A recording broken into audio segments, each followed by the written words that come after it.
Good afternoon student. Microbiology की first class जिसमें मैं आपको पेपर पढ़ाऊंगी 103। पेपर का नाम है principle of bioinstrumentation, bioinformatics and biostatics. First unit का फर्स्ट टॉपिक है प्रिंसिपल ऑफ स्पेक्ट्रोफोटोमेट्री। बात करते हैं क्या है spectrophotometry. Definition is an technique which is used to determine the absorption transmission of different wavelength of light by particular pigment।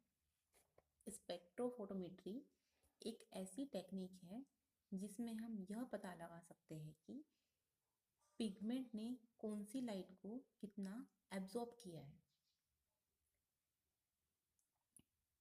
Transmission means यदि pigment किसी light को एब्जॉर्ब ना करे, लाइट पार हो जाए,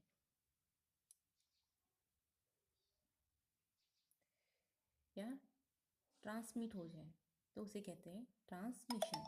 मेन इसका जो प्रिंसिपल है वो डिपेंड होता है एब्जॉर्प्शन पे एंड ट्रांसमिशन पे।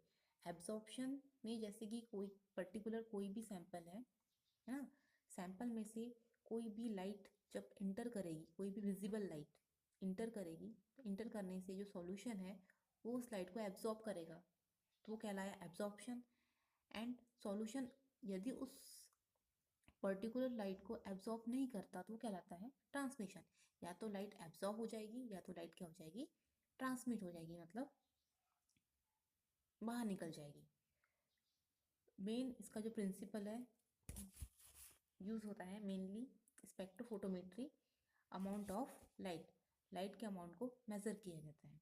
स्पेक्ट्रोफोटोमेट्री एक डिवाइस है जिसमें हम पता लगा सकते हैं कि हमारे पास जो सैंपल है या वो सैंपल कितनी लाइट को एब्जॉर्ब कर रहा है या उसे मेज़र कर रहा है या कितनी लाइट ट्रांसमिट हो रही है। स्पेक्ट्रोफोटोमेट्री क्वांटिटेटिव एनालिसिस करता है कितनी क्वांटिटी सैंपल के अंदर या पर्टिकुलर सब्सटेंस के अंदर प्रेजेंट है। कलरफुल सब्सटेंस का या फिर कलरलेस सब्सटेंस दोनों को भी मेजरमेंट करने के लिए स्पेक्ट्रोफोटोमेट्री का यूज़ किया जाता है।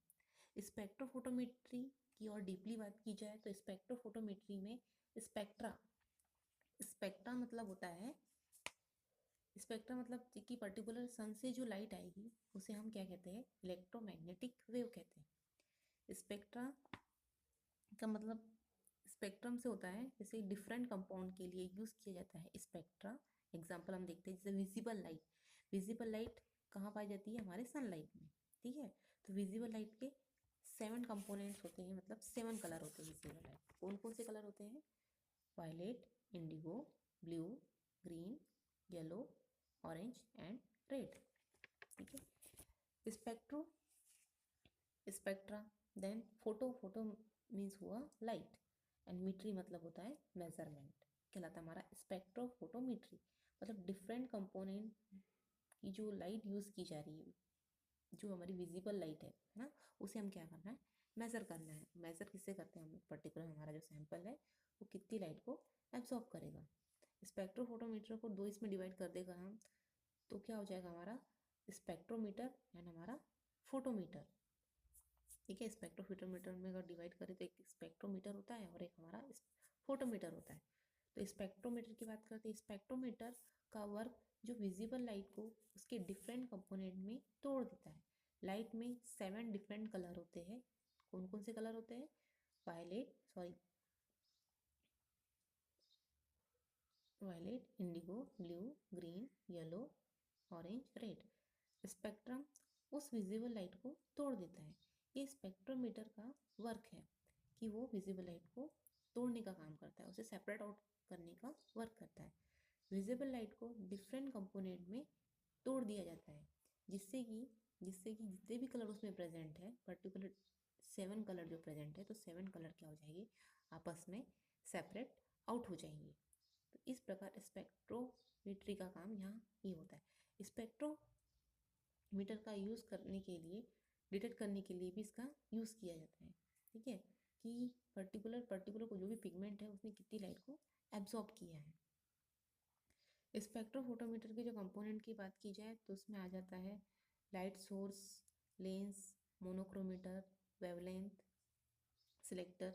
ये सब हमारे इंस्ट्रूमेंट्स के पार्ट हैं। जब हम इंस्ट्रूमेंटेशन देखेंगे स्पेक्ट्रोफोटोमीटर का तो हम इसे इन टॉपिक को वन बाय वन देखेंगे कि स्पेक्ट्रोफोटोमीटर का जो इंस्ट्रूमेंट्स है वो किस प्रिंसिपल पर बेस्ड है और वो कैसे वर्क करता है। देन हम बात करते हैं मेनली कि ये स्पेक्ट्रोफोटोमीटर शुरू कहाँ से हुआ था। तो इसकी शुरू कहाँ से हुआ था, मतलब मेन जिसकी स्टडी होती है वो स्पेक्ट्रोस्कोपी में होती है। तो क्या है spectroscopy? Spectroscopy is the study of interaction of atoms and molecules with the electromagnetic radiation. Spectroscopy एक स्टडी है जिसमें इंट्रैक्शन होता है। अब इंट्रैक्शन किसका होगा? लाइट के साथ में मैटर का इंट्रैक्शन होता है। मैटर हम सैंपल भी बोल सकते हैं, ठीक है।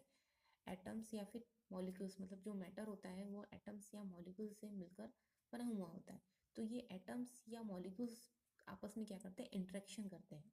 और इंट्रैक्शन किसके साथ करते हैं? इलेक्ट्रोमैग्नेटिक रेडिएशन के साथ। तो उसे कहते हैं स्पेक्ट्रोस्कोपी। स्पेक्ट्रोस्कोपी की जो हिस्ट्री है वो शुरुआत जो होती है वो हुई थी 1666 में। किसने की थी इसकी शुरुआत? तो हमारे जो साइंटिस्ट हैं न्यूटन ने की थी। उन्होंने एक ग्लास प्रिज्म को लिया, उन्होंने वाइट लाइट को उस प्रिज्म से पास किया। तो उन्होंने वाइट लाइट को जैसे ही पास किया तो उन्होंने ऑब्टेन किया कि इसमें 7 कलर है। 7 कलर कौन कौन से हैं भाई? Violet, indigo, blue, green, yellow, orange and red. उन्होंने कहा 7 कलर है, जरूर एक कलर से मिलकर बने हुए हैं। रेनबो में भी 7 कलर होते हैं, तो इसलिए उन्होंने रेनबो और विजिबल लाइट को आपस में कोरिलेटेड कर दिया। मतलब आपस में ये दोनों कैसे है? रिलेटेड है, ये कहा उन्होंने बताया कि ये जो वाइट लाइट है वो हर कलर को आपस में कंट्रोल कर सकती है। इस प्रकार स्पेक्ट्रोस्कोपी की शुरुआत किससे हुई थी? ग्लास प्रिज्म से हुई थी। मेनली ये स्पेक्ट्रोस्कोपी के बाद अलग अलग स्पेक्ट्रोफोटोमेट्री आई। अलग स्पेक्ट्रोफोटोमीटर भी अलग अलग होते हैं। UR spectrophotometry, infra visible spectrophotometry, IR spectrophotometry.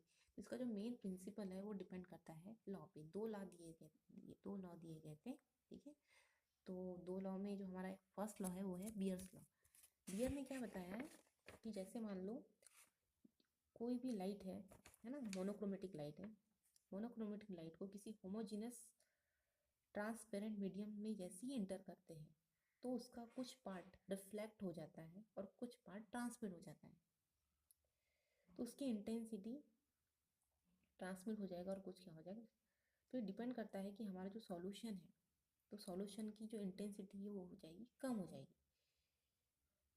Incident radiation की तीव्रता के साथ साथ सॉल्यूशन के कॉन्सेंट्रेशन पर भी डिपेंड करती है। मतलब मेनली जो हमारा प्रिंसिपल है बियर्स लॉ वो डिपेंड करता है कॉन्सेंट्रेशन पे। उनका कहना है कि अगर हमारा जो सॉल्यूशन है, सॉल्यूशन का कॉन्सेंट्रेशन ज़्यादा है तो इंटेंसिटी क्या हो जाएगी? कम होगी। किसकी इंटेंसिटी कम होगी? लाइट की इंटेंसिटी। अब लाइट की इंटेंसिटी कैसे कम होगी? जैसे हम मान लीजिए हमने एक सैंपल लिया, शुगर सैंपल लिया।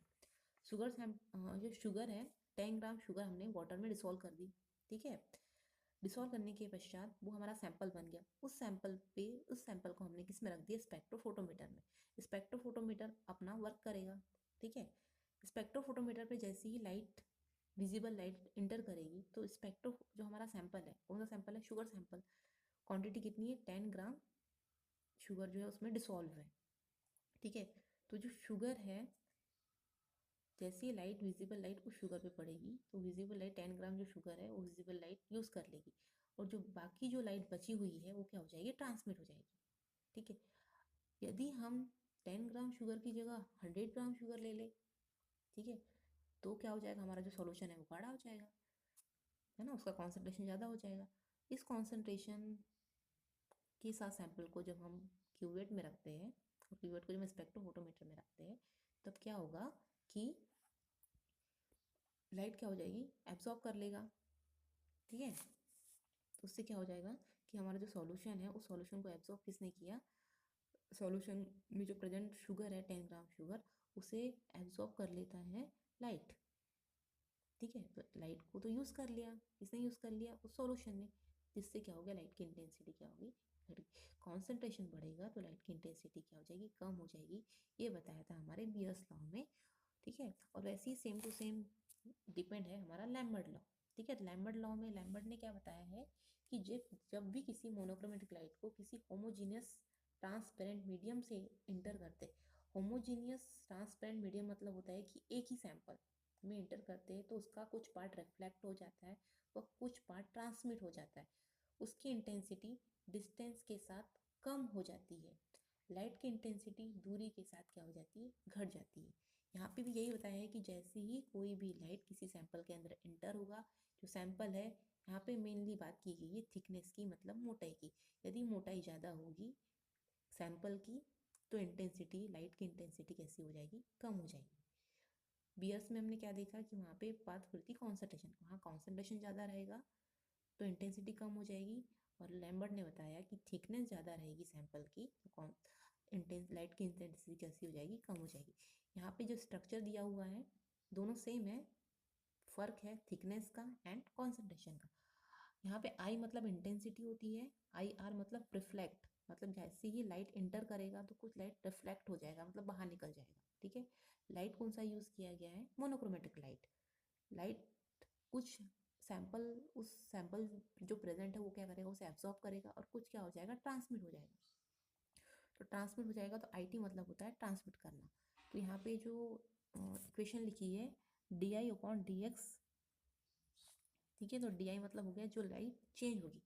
नॉर्मल सी बात है, जब किसी सैंपल में से लाइट गुजरेगी, जब इंटर होगी और जब ट्रांसमिट होगी तो उस लाइट की वेवलेंथ कैसी होगी, डिफरेंट डिफरेंट होगी इंटर होने पर और ट्रांसमिट, क्योंकि उस लाइट को यूज़ कर लिया है पर्टिकुलर हमारे सैंपल ने। तो ये लॉ था हमारा Beer and Lambert law. Beer and Lambert law जो है हमने देखा कॉन्सेंट्रेशन पे एंड थिकनेस पे डिपेंड है।